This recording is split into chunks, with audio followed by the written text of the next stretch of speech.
Become costing methods treatment of process loss presented by A.K. Mekla. In Unit 3 process costing, we shall see the treatment of process loss. The process loss can be of generally of two types, that is scrap and defectives.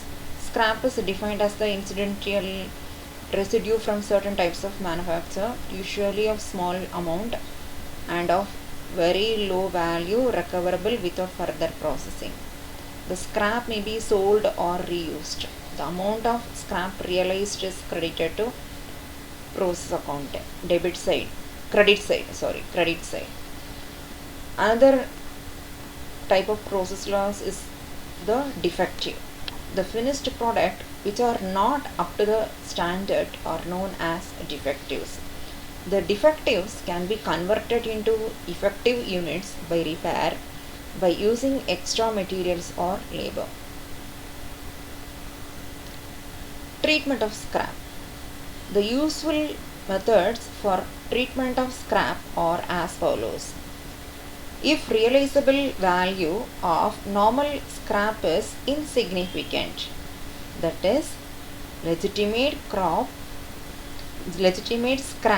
and administrative scrap, it may be credited to profit and loss account like other income.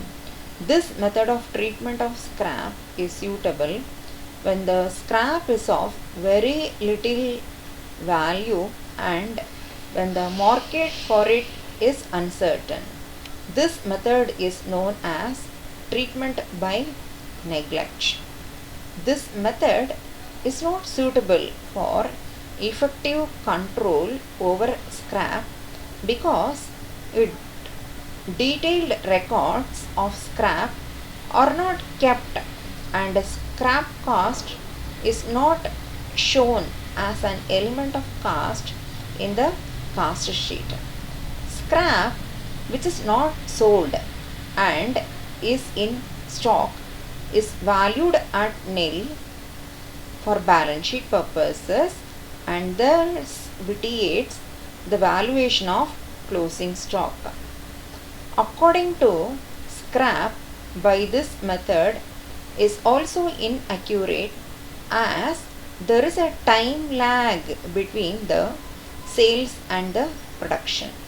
There is also a possibility that scrap may arise in one period but may not accounted that is sold in another period and thus distorts the profits of two periods. The sales value of scrap may be deducted from the cost of materials consumed or factory overheads. This method is suitable when several production orders are commenced at a time and it is not possible to find scrap for each other.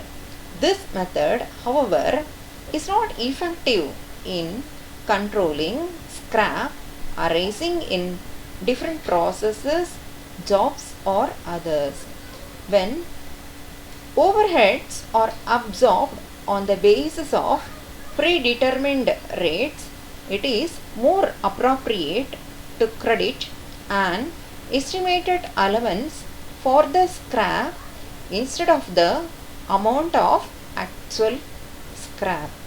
The journal entries for recording the scrap or the scrap account should be debited with an estimated allowance and factory overhead control account should be credited.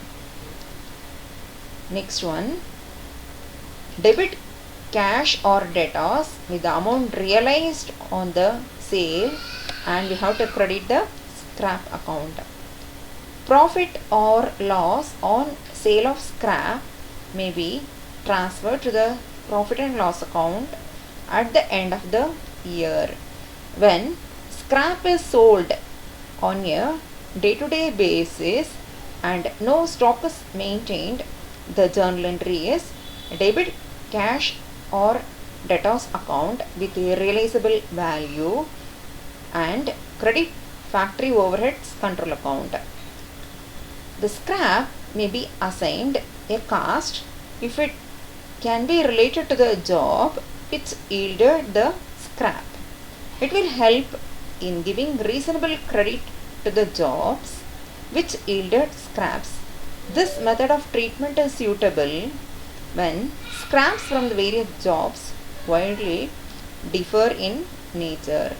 It is possible that scrap arising in one job may be used in another job. In such a case, material transfer note for transfer of scrap from one job to another job should be prepared, and credit should be given to the job where scrap arises, and debit should be given to the job where the amount of scrap is transferred to it. Sometimes scrap may be returned to stores when some further processing has to be done before that it can be utilized for further jobs.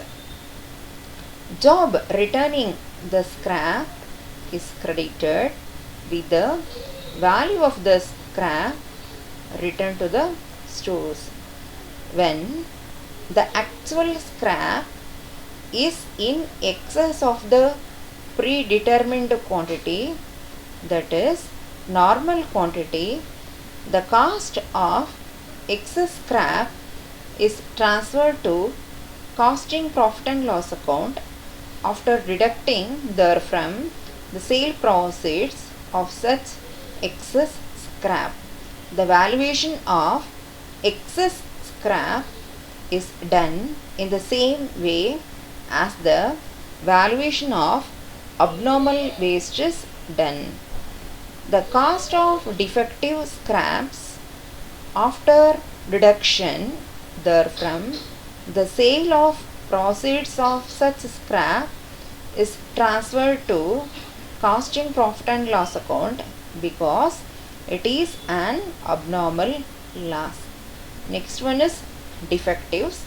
Defective products or units are those which do not meet with dimensional or quality standards and are reworked for rectification of defects by application of material, labor and or processing and salvaged to the point of either standard product or substandard product to be sold as seconds.